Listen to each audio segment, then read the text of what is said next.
Welcome to Free Thoughts from Libertarianism.org and the Cato Institute. I'm Trevor Burrus, a research fellow at the Cato Institute Center for Constitutional Studies. I'm Aaron Ross Powell, editor of Libertarianism.org and a research fellow here at the Cato Institute.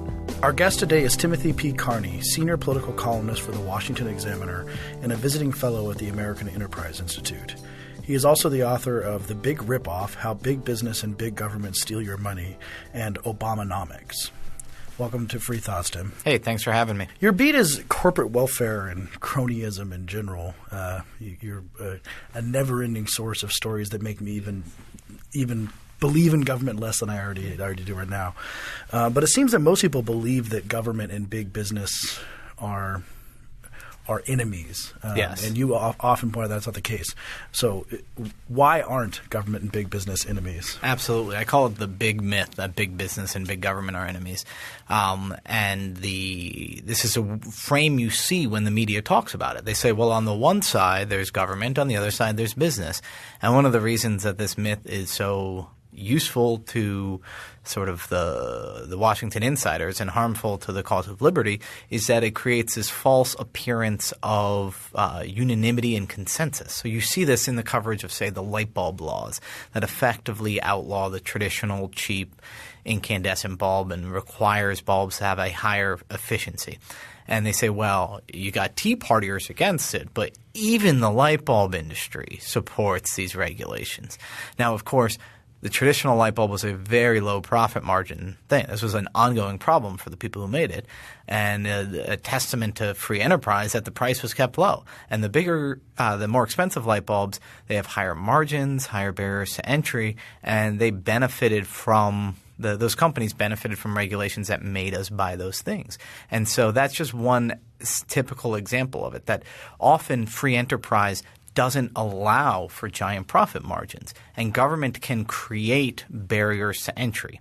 And so it's I like to sort of turn a lot of the argument for free enterprise on its head and say it's not about these companies making profits. It's about making it hard for these companies to make profits, and government can come in and through regulation add barriers to entry. And then a general way I put it is the big guys are going to be able to afford the better lobbyists. And so once government gets involved, it becomes a home game for the biggest guys. That is interesting when they say, we look at the Tea Party, we presume they're pro-business, and then we say even businesses like this. And we hear that. So you turn Tea Party people and people who are free market onto the same side as business, which is just constantly where the debate is sitting, on this false dichotomy. Yes. How long has this sort of thing been going on? How long has big business been benefiting from government? Because we've got this narrative that stretches back quite a long time the government is the enemy of it, the Great Depression and the programs that came out of that it was this attempt to kind of rein in free market capitalism. Don't forget the progressive era, the muckrakers. Yeah, the big guys were running loose, and we had to stop them when in fact they were often heavily involved in these sorts of things. So is this how new is this? Well, in my first book, The Big Ripoff, I start at the Whiskey Rebellion, where you've got Hamilton talking George Washington into going out and shutting down the guys doing the moonshining in western Pennsylvania. And who was cheering on Hamilton in this case? It was the bigger whiskey producers on the East Coast. But one of the greatest places to focus is, Trevor, as you said, the progressive era. And Gabriel Kolko's Triumph of Conservatism is a book that focuses on this, where he says when Teddy Roosevelt and those guys and Wilson were increasing government, it was often at the request of, and to the benefit of big business. And so the most famous sort of muckraker progressive story is Upton Sinclair going into the meatpacking plants, and then everybody reads the book and sees how gross these meatpacking plants are. It's an interesting story as a journalist because Sinclair was trying to write a socialist thing about the plight of the worker. And people maybe started thinking, oh, the worker has it rough. And then they say, they put what in my meat? And they lost all concern. It was human beings. I think there were actually people falling into the vats and stuff. But he said, I aimed for the country's heart and I accidentally hit them in the gut, was what Sinclair said. And so there's letters that Teddy Roosevelt wrote that Gabriel Kolko, who who himself calls himself a socialist, he dug up these letters and he sees Roosevelt saying, I find Sinclair like a completely despicable man, but he's very useful here because it allows me to push for increased mandatory federal regulation of meatpacking. And you have the head of the big meatpackers show up in congressional committees and say, we are now and have always been in favor of federal regulation of meatpacking. And Sinclair said, no, this isn't what I was aiming for. This is going to just give a government stamp of approval on the big guys. It's going to create barriers to entry that keeps out the little guys. And you see it again and again throughout, where a lot of the attempts at monopoly in, say, oil and steel, that the market undercut those attempts in the ways that they very often do. That everybody raises their prices in a cartel, and then one guy is just way too tempted by the idea of stealing all the sales by undercutting the cartel, and that they started to go get together and say, we're not going to have a successful cartel unless we bring the government into it. So I track it back to Alexander Hamilton and George Washington, but you can also you can see it throughout all of history. Given that this has been going on for so long, and that in many cases it sounds like it was rather obvious what was going on. I mean, there was no real attempt to hide the influence of big business on these regulations. Why does this narrative of the antagonism persist? Mm-hmm. Why does the big myth persist? This is something I've tried to look into. For one, there are people who find it useful. If you're a big business, you find it very useful to sort of have a docile kind of Republican Party that's willing to do what you say because they believe it's in service of a higher cause. For two, I think and I'm a journalist, as you mentioned, and what we're always looking for is a good story. The worst is when you go and you do all your reporting and what you come out with is this is kind of complex and nuanced. You need to have two different sides and a clear lesson. And so that's the easiest way to do it. And you just think about the way a reporter does his craft, where he calls two different sides. And the easiest thing to do if you're writing about, say, the environment is you call Exxon and then you call Greenpeace. While the more telling thing to do might be to call Exxon and then call General Electric. I actually think that would be a more interesting story, but it's a harder story to tell, and a lot of the reporters don't even grasp it. When they do grasp it, it's this amazing exception. The New York Times just recently had a piece about catfishing companies, and said that these companies that sell this catfish, they were having trouble, and so they did the unthinkable. They asked for more federal regulation. And of course, that's almost the same phrase the New York Times used when they said, the Philip Morris did the unthinkable, and they asked for more federal regulation of cigarettes. And then you've got, all these other companies that go ahead and they did the unthinkable and they asked for more government involvement. So occasionally they do tell the story, and it's always an interesting twist. I'm glad when they don't tell the story, because then I get to write the column and nobody else gets it. And that it's interesting. The next question on my sheet is, why would big business prefer more regulations? But I also think it's interesting because sometimes they do. But sometimes when they're smaller, they don't. So at the beginning, they might not want more. How does that work between the big business and the small business? So in general, I mean, first to sort of list off the reasons why they might like more regulation. The simple one, and in my second book, Obamanomics, I call it the overhead smash, is that regulation adds to overhead. It makes it more expensive to do business. You see Philip Morris doing this in supporting federal regulation of tobacco. It makes it much harder for smaller guys to come in. But the other is one thing I call the inside game. It becomes a home game for the big guys because they can hire the lobbyists. The lawyers working for the big tobacco companies are former FDA commissioners. The small tobacco guys can't hire the former FDA commissioners. And then are there even small tobacco companies? I mean, I don't even know if there were. Are there startup tobacco companies? I mean, can I start one tomorrow? There have been in the past. Artisanal, I don't know if there are. If there still is, artisanal tobacco. Probably if it's in Brooklyn if it exists. Mm-hmm. But there's all these reasons to want to do it. And sometimes the regulations they want is a mandate.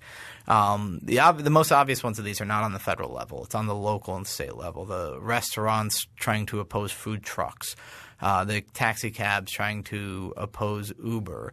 You see it. And it's not strictly big versus small, though. You do see in a lot of places supermarkets aren't allowed to sell alcohol. And the smaller businesses are the liquor stores. And they're the incumbent businesses, and they might have more sway because they're actually locally owned than the bigger guys. But in general – and so they'll support state and local rules to prevent the bigger guys from selling it.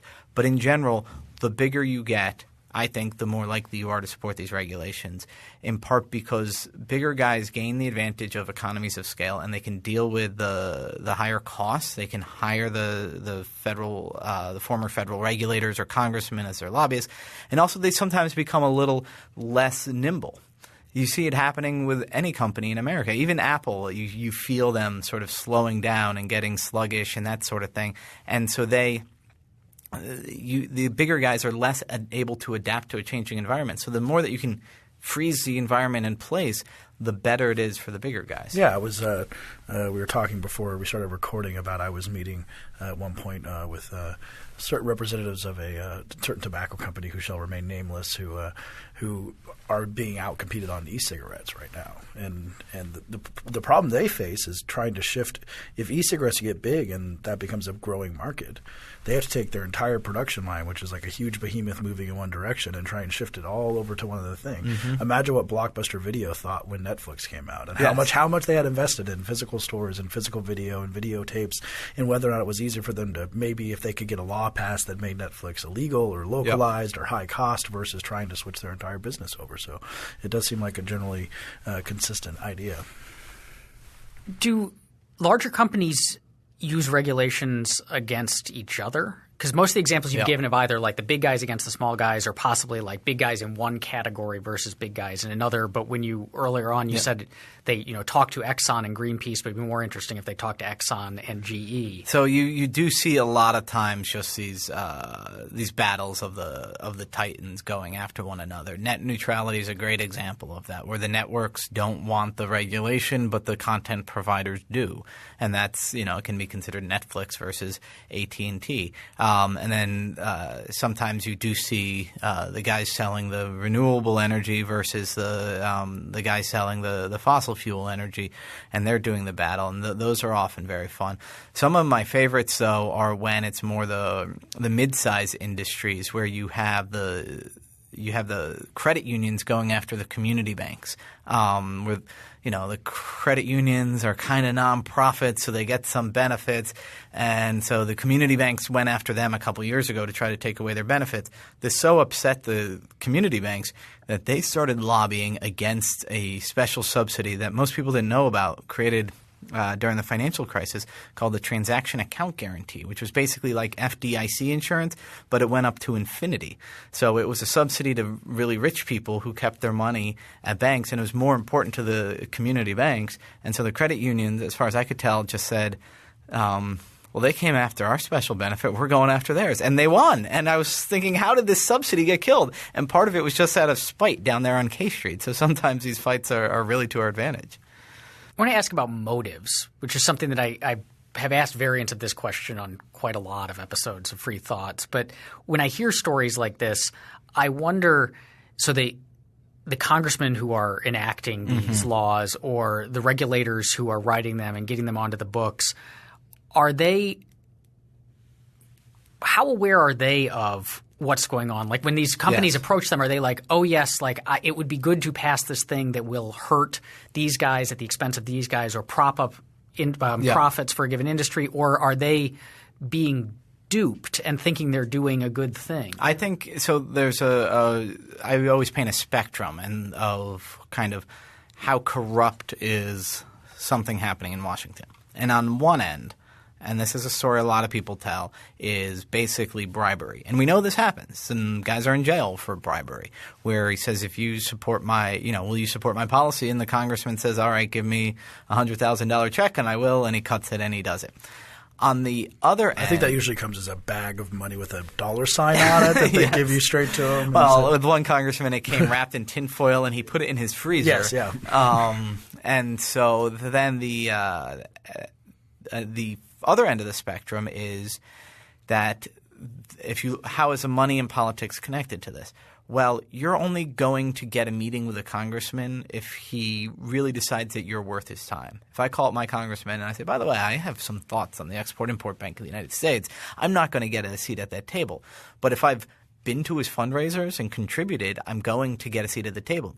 Most congressmen often end up hearing from both sides. And you posit perfectly innocent motives, and you could say, well, the guys who are getting the seat at the table are the guys who can afford to cut the check.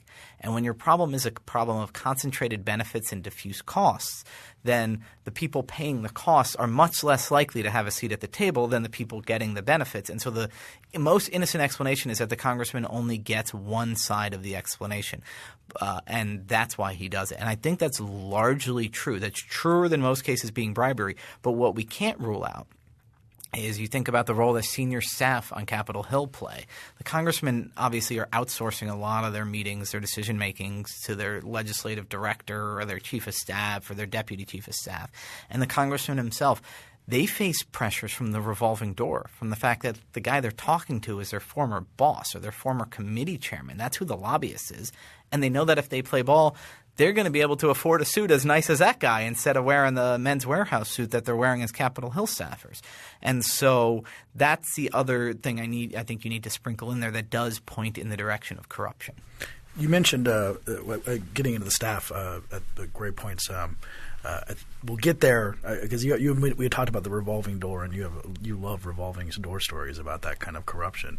But you also mentioned a little bit earlier about the knowledge of the transaction fee that you had mentioned for the community banks. It also seems like one of the elements of this is there's so much hidden nuances to the law that only the people who pay attention to it actually know about. Yes. Right? How many things in which page of the Code of Federal Regulations, and only the specific applies to the specific bank in the specific area, so they are the only ones paying attention to it and no one else. Complexity is a subsidy to the big guys. Tax code complexity. There was a story of General Electric in 2011 paying near zero federal income tax. And the New York Times ran this, and the scandal was supposed to be that they paid near zero federal income tax. I think every corporation should pay zero federal income tax, and I think everybody else, all your listeners, should do what they can to minimize the taxes that they legally owe. And within the bounds of the law. Yes, and of course should pay all the taxes that they legally owe. But for me the scandal was that there was over 900 people in the tax division at General Electric. Not that it was nefarious for them to hire them, but it's scandalous that it's profitable for them to spend all these guys hire all these guys to spend their time doing that instead of making their refrigerators work better or anything like that. And the problem's on a couple levels. The lower level problem is that these guys, unlike a smaller business, can just spend all their time going ahead and moving money around on pieces of paper to minimize their taxes and thus maximize their profit. And that's unfair, and that tilts the playing field in the direction of the bigger guys. The worst problem is that these guys can call up the heads of the actual business department and say, by the way, if you do your business a little differently in another country or at a different time of month or in a different order, then you minimize the taxes. Well, then they're actually encouraging business activity that's less efficient and less optimal for the economy, but is more profitable. And so that, for me, is a scandal. It both tilts the playing field in the direction of the big guy and reduces economic prosperity. You mentioned for some examples now because you've got so many. The Big Ripoff, I think, is one of the best books for getting a really negative view of government. And you wrote about this. The first time I think I ever heard about the Exim Bank was when I read The Big Ripoff, which I think you wrote in 2006. Yep.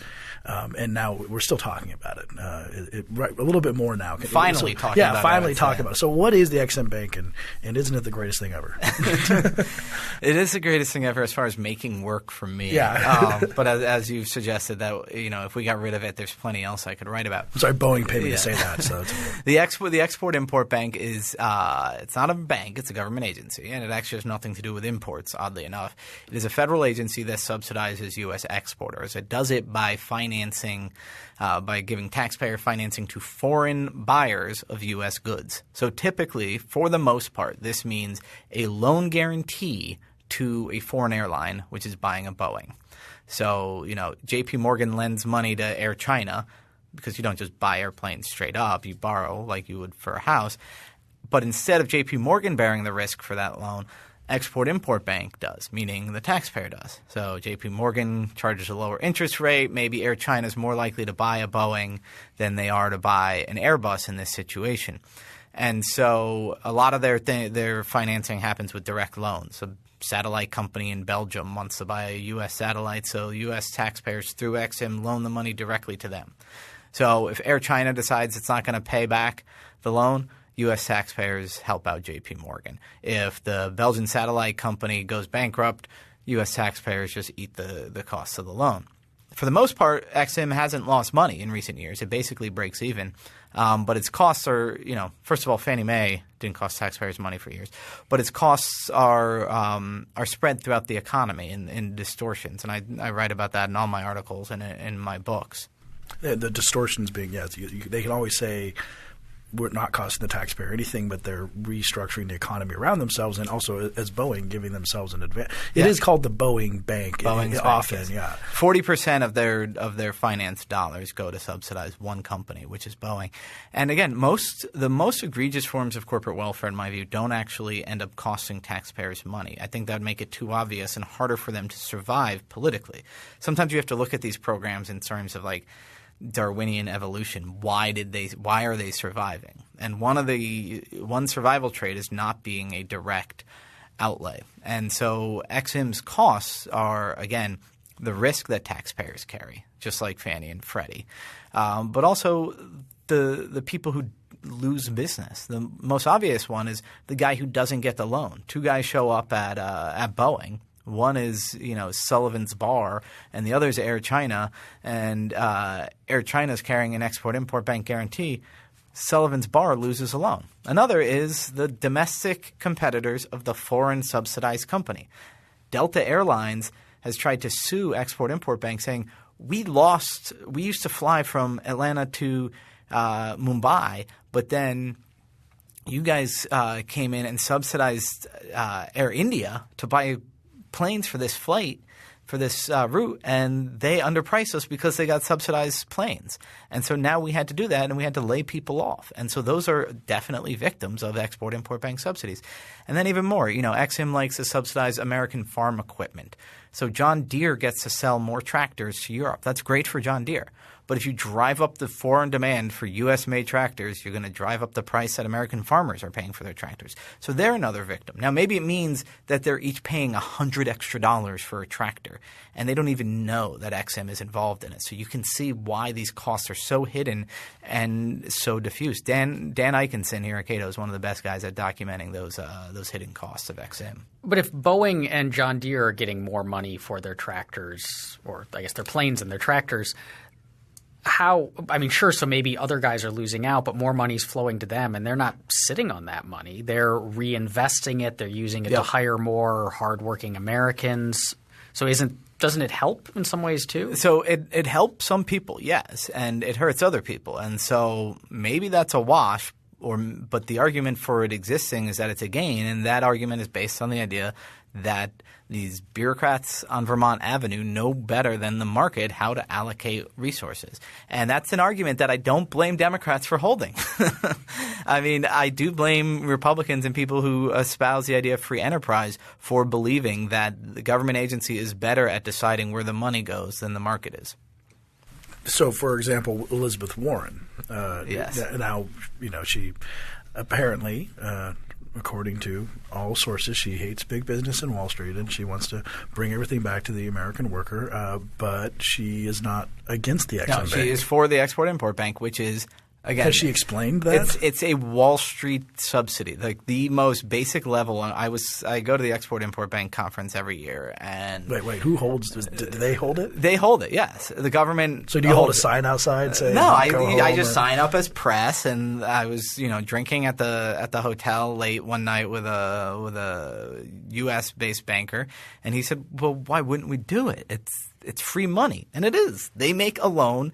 And almost all of the risk is shouldered off to the taxpayer, but the interest payments come back to the loan. It is a Wall Street subsidy, and Elizabeth Warren supports it. It seems like you could really just infer how much it's worth to them by how much they spend on lobbyists to try and keep it in place. The Financial Services Roundtable, which represents these banks, they're absolutely supporting it. I haven't noticed whether American Bankers Association is, but you see these guys all sign on to the letters to keep it in place. But for the most part, it's the U.S. Chamber of Commerce and it's Boeing that have a real interest in keeping this agency in place. Has Warren given reasons for why she supports it? She says she thinks it creates jobs. And again, that fits into her economic view that a government can create jobs, but it certainly cuts against the entirety of her rhetoric that the government, that the banks are stealing from us, because this is one way in which they are literally offloading their risk onto us. So I say XM is consistent with Democrats' economic beliefs and inconsistent with their populist rhetoric. Now, what about lobbyists? Because we keep talking about lobbyists, and that word is rarely not said with derision anymore, or with absolute disgust even. Shouldn't we just ban lobbying? No, lobbying obviously is a First Amendment protected right, and it ought to be that the government needs input. Congressmen need experts to talk to them. Everybody has a right to petition the government for the redress of grievances. I have a couple thoughts on lobbyists. The first is that the revolving door really is a problem. And if you just think about it, if you're a Republican congressional staffer and you're one who says no XM, no earmarks, no ethanol subsidies, you're narrowing down your job opportunities afterwards. Then even if you're a Democratic staffer and you get something like Dodd-Frank or Obamacare coming up, are you going to try to sort of push this sort of socialist agenda, or if you're a Republican staffer, a free enterprise agenda? No. The optimal thing to do is to increase government involvement but not take the private sector out of it. And that's exactly what Obamacare and Dodd-Frank were. I'm not saying that this was any motives, but I think systematically it's a reason. If you had said, I want to make a bill that maximizes the post-passage value of every staffer who wrote this, you would have written Obamacare and you would have written Dodd-Frank. And those incentives are bad on the Democratic side, and they drive Republicans towards more subsidies and towards stuff like the post-Enron Sarbanes-Oxley bill, where Michael Oxley became a lobbyist for the financial sector, and a lot of the staffers did too. And so those bad incentives are created by the revolving door. And that's something that I do think we could regulate more, because it's about regulating politicians more than about regulating the private sector. How would we regulate that? Would we just say, you're not allowed to work for these guys after you leave the Hill? So currently there's a cooling off period. It's 1 to 2 years depending on, for members, and for former Hill staffers, there's a limit on your ability to contact your former boss. And I would dramatically expand that. Barney Frank actually had a good rule after I wrote a few articles about his former staffers becoming Wall Street lobbyists. He said, well, you know what? Those guys haven't spoken to me since the day they left. He said, chairing the Financial Services Committee, if you go and work for one of the companies that we regulate and subsidize, frankly, if you go and work for one of these companies, you are not allowed to talk to me or anyone on my staff as long as I'm the committee chairman. Republicans could institute that as their own rule. I think that would be a great thing to do. The Congress could pass that as a rule. And again, this isn't a restriction on government employees, what they do when they leave. You got lots of lawyers here who could argue about whether this is too much of a restriction on the First Amendment right. I don't think it is. The cooling off period for senators at 2 years, there have been bills to make it lifetime. There's a legal definition of a lobbying contact. And if you said you're not allowed to make a paid lobbying contact on behalf of somebody else forever, that's the sort of bill that I'm open to. Again, I'm not a lawyer, but I do think that it's regulating senators and congressmen and how they live their lives. It's not about their ability to petition the government for the redress of their own grievances. It's about General Electric's right to hire Tom Daschle to petition the government. It's about Tom Daschle to get paid by General Electric to petition the government.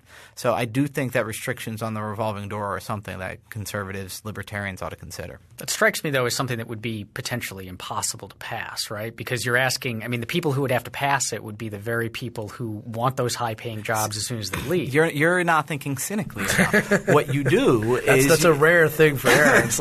You grandfather in the current members. So then you address the problem in the future and you create a barrier to entry. So for the short term, they're making themselves worth even more It's just like the Democrats did when they grandfathered in the current spouses who were lobbyists, which was Tom Daschle, Byron Dorgan, Ken Conrad, Dick Durbin's wife, Liddy Dole's husband. They grandfathered in all those people, which made them the last few women who you could ever hire to lobby, or men to hire their spouse to lobby their spouse. That is a really interesting thing I've noticed in this town in the 5 years I've been here, is that oftentimes your pay.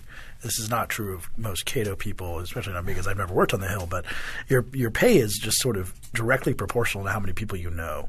Yes. Right? It's just – and you wrote an article recently about here are 34 – I think it was number 34 people that Harry Reid's retirement is really going to mess up their life, because it's their connection to Harry Reid that actually made them valuable, correct? Yeah, and it is an interesting thing to watch the lobbyists who adapt and realize that their former boss is at some point going to retire, and so pick up other areas of expertise. But yes, it's when you're creating a special class of people either who wrote the bill so they know the ins and outs and they're really policy people, and then door openers is sort of another class of people, and that those are what our economy is rewarding, and that's what people are getting rich off of. I mean, if you were to just bring in like an old communist and show him the Washington D.C. economy, he would say, yes, see, this is what I was saying about the corruption. The people who are rich don't actually provide any value. Would you be in favor of one of the interesting theories too about lobbying, and you kind of mentioned it, is that the Hill staffs are not that big. They don't get paid that much. They're very young. And the government and what it does is so big and so broad that lobbyists are just ultimately partially a legislative subsidy. Yeah. In the sense that they know about this one little area. And so they help for maybe better informed lawmaking. So maybe increasing staff and increasing salary could be it's one of the things when we point out that 6 or 7 of the 10 richest counties in the country are within commuting distance of Washington D.C. A lot of Does that just really chapter have? Is that the fat that just says everything about what we're talking about today? But it's a lot of conservatives assume that this is about the 2 government bureaucrats who each make $150,000, and that's a small portion of it. A big part of it is the contractors, the revolving door lobbyists, and that sort of thing. But I would rather us pay the congressmen and their staffers more to have more of that expertise be in-house. You are going to necessarily need the expertise from the outside, and that is always going to create a potential possibility for corruption. But I really do think, though, addressing the revolving door is a way to take away, because the problem with the revolving door is not that these guys are getting rich. It's that they have bad incentives when they're on Capitol Hill. I want to get back to some of these fun and juicy examples of awful stuff that's being done. You've talked about, you call it the unholy trinity, and we've got the XM Bank, and the next one is the ethanol mandate.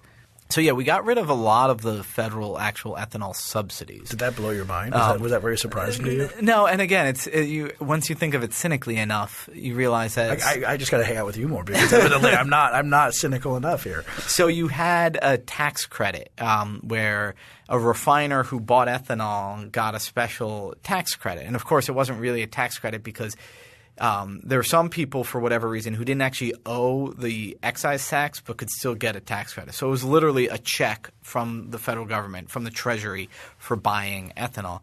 And then after that, in 2005 and 2007, in those energy bills, we got the ethanol mandate, which basically requires, in a complex mechanism I don't totally understand, but requires refiners basically to buy it. So once the subsidy was no longer driving demand and it was entirely driven by the mandate, it just ended up being a subsidy to the refiners. And if you think about how that works, that ended up being a subsidy to the oil companies and to drivers. So the ethanol subsidy was subsidizing Exxon and people who own SUVs. And so that's why Congress was willing to let that expire. But the real subsidy now is the mandate. And by requiring refiners, gas stations to buy the ethanol, It is obviously driving up demand for ethanol, often driving up the price of gasoline, always applying upward pressure to food prices. You had tortilla riots in Mexico. I think that was in 2007 or 2008 that happened, and that was partly driven by the fact that agricultural land is going over towards corn ethanol. Corn used to be mostly for feeding cows, secondarily for feeding humans. Now it's mostly for ethanol, secondarily for feeding cows, and thirdly for feeding humans. And so this obviously has a distorting effect on the market. It also probably is pretty bad for the environment, using up water, creating lots of runoff and that sort of thing. And then when they try to do advanced ethanol, there are a lot of people who worry about the effects on rainforests of some of the advanced biofuels and that sort of thing. And so it really is just a clear special interest boondoggle. I mean, the benefit to the corn farmer is completely offset by the cost to the rancher.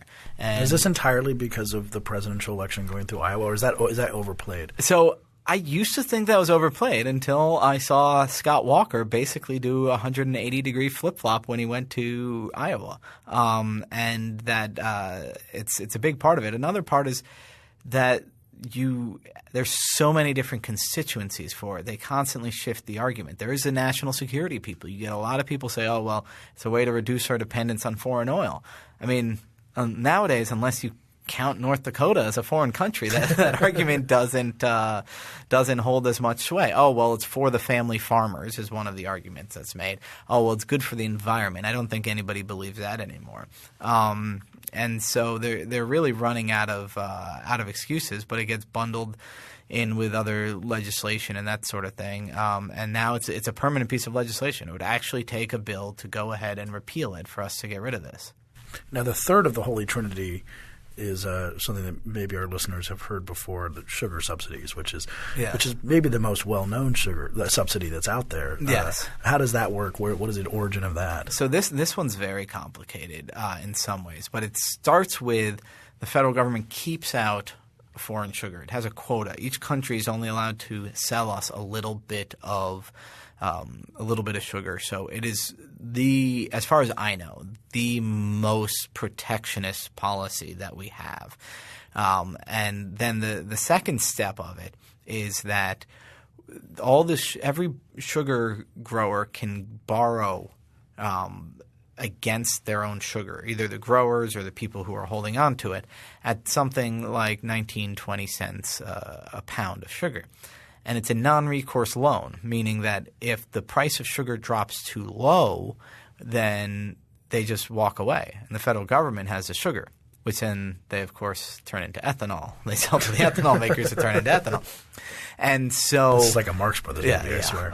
And so if the price drops too low, then the U.S. taxpayers buy it. But the price rarely drops too low, even though the world sugar price is often half that, 10, 12 cents. I mean, it fluctuates quite a bit. But it often doesn't drop that low, the price in the U.S., because of the protectionist policies. And then there are other things. The silos for storing the sugar get taxpayer-backed loan guarantees. The entire sugar ecosystem in Florida is because of sort of us kind of draining the Everglades into a bunch of channels so that you could actually grow the sugar there and it not be flooded and that sort of thing.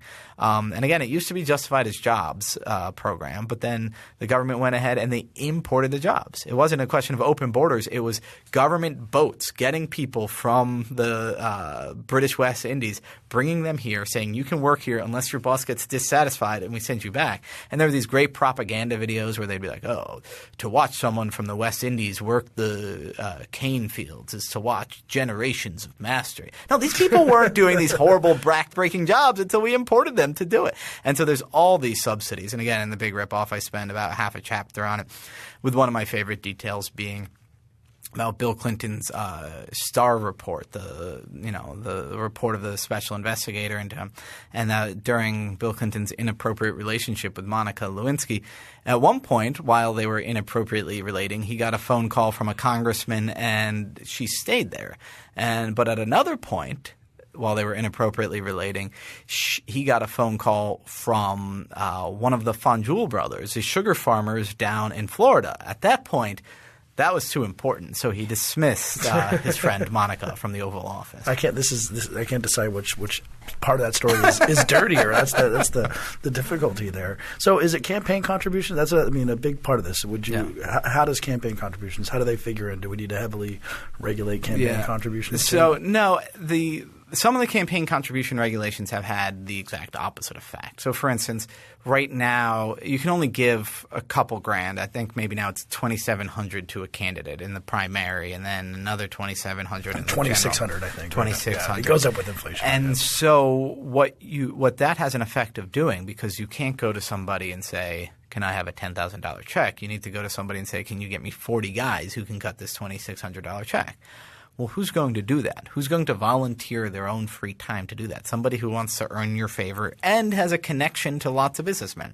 That's going to be a lobbyist. So it's a lobbyist bundler was a creature made by that. And that seems the most corrupting thing as possible. If you want to win re-election, you need to be able to get these lobbyists and all their clients in there with the room with you. So you have to make them happy, and B, you're going to be listening to them at the fundraiser. So a lot of times the campaign finance regulations have the opposite effect. And if you look at what's happened since we've liberalized campaign finance law with the Citizens United ruling, you see kind of the birth of an anti-corporate welfare lobby. I mean, you see that these groups like the Club for Growth or Americans for Prosperity or some other groups that get started up by people in the Koch network, they start lobbying against corporate welfare. Why? Because there's a bunch of rich ideologues, and half of them are on the liberty side, and they're able to get together. And so you think, what's your financial interest in killing XM or the sugar subsidy? None, except they actually want free enterprise. While it used to be the only people who would get together and spend money for lobbying or electing politicians were the people who had a concentrated benefit from it. And so I think that the liberalizing of campaign finance in recent years has done something to create an anti-corporate welfare lobby, which is something that a lot of public choice people didn't think was going to happen. I'm curious how green energy subsidies fit into this story, because on the one hand, so they seem like an obvious – there's these companies and they're getting loans or loan guarantees and there's lobbying for it and all that. But on the other hand, there's the argument that this is an industry that doesn't really exist in a robust way, and we need it to in order to get off the foreign oil or to end global warming or whatever, compete with China. And so the government is – it's hard to get these sorts of industries off the ground. The government's the one that's got the money to do it because private investors aren't. Yeah, I mean you hear all these arguments. It used to be my favorite thing to talk about was green energy, because so many of these were technologies or industries that couldn't survive in free markets, so they were dependent on this. And you see so much stuff. But then it got to be that was the only thing that Republicans identified with crony capitalism. They would simultaneously attack Solyndra's loan guarantees and defend loan guarantees for nuclear power plants. So did you step off there? So I said the Republicans have the Solyndra thing handled. I might back off that one a little bit. But so what I always say you look at how Obama and the Democrats talk about the green energy subsidies, and they always say we are going to be left behind economically if we don't spend money on it. It's a nonsensical argument, but it's an economic one. And they're afraid apparently to make the environmental argument, which would be to say we should subsidize solar panels because they produce fewer emissions and less pollution. And one reason is that people like the environment, but they're not willing to spend a lot more on their energy bills to help the environment. And two, there'd be a lot more direct ways to address these things. I mean, the obvious answer a lot of people give is if you want to reduce carbon dioxide emissions, you tax carbon dioxide emissions instead of some jerry-rigged thing. Because I love telling stories about the indirect efforts to do this. There's the corporate average fuel economy standards and a lot of these things where cars have to give off less emissions. And so Alcoa is a company that supports these standards. And they say, and by the way, if you use aluminum instead of steel in making cars, they're lighter weight. That reduces emissions. That's great. They support these standards. And then back in Australia, they oppose regulations on greenhouse gas emissions because that's where they make the aluminum and make the parts. A process which is incredibly intensive, not just in energy, but also just chemical processes that give off greenhouse gases that are, much more potent than carbon dioxide. And so if you actually were to measure what we call the dust-to-dust ecological footprint of an Alcoa car versus a steel car, it's about a break even. But they find these other ways to measure it and to try to save the environment, and that just allows for corporate gaming of it and no improvement to the environment. So we mentioned these a couple, but I know you got a bunch of these, so we can just talk about a few as we close out here. Your favorite revolving door stories, because there's just so many good ones, right? Oh yeah, no, there are. And after I tell you a couple favorite, I'll probably think of others that I wish I had told. One that I often tell involves Chuck Schumer. Right after the Democrats win control of the Senate in 2007, he goes ahead and he gives a talk to a bunch of hedge fund guys in New York in January, and he says, you guys need to grow up politically. You're all scattered. You're not working together. You're working against each other. You're immature. Basically, they weren't spending enough on lobbying. So he has that dinner. And then a few months later, he, at the beginning of a hearing of the banking committee or subcommittee, says, I just want to say farewell to a longtime staffer I've had, my banking person.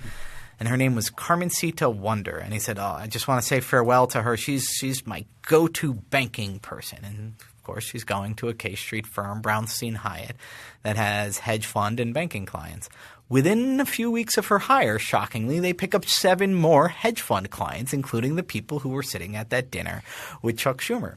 That election, their spending on politics and lobbying went up manyfold, 5, 6, 10 times, with 2/3 of the contributions going to Chuck Schumer's Democrats, and a lot of that money going to Carmencita Wonder, and who then became a bundler for Chuck Schumer and other Democratic senators.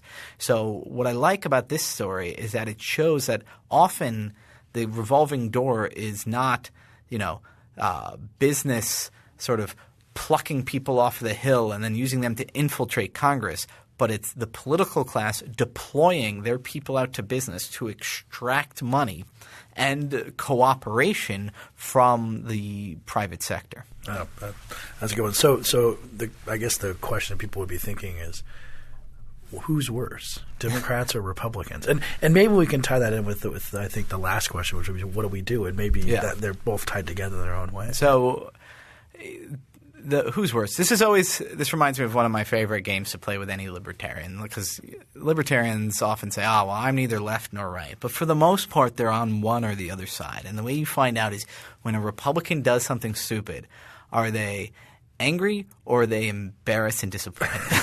And when a Democrat does something stupid, are they angry or are they embarrassed and so, by that test, I come down on the right. I call myself both a conservative and a libertarian. And so I feel more upset at the Republicans when they do it, in part because, again, the Democrats are just basically going against their rhetoric and their politicians. And sure, as a journalist, it's my job to show how their rhetoric is false, but we don't really hold them to it. The Republicans are going against their rhetoric and sort of their stated principles as well.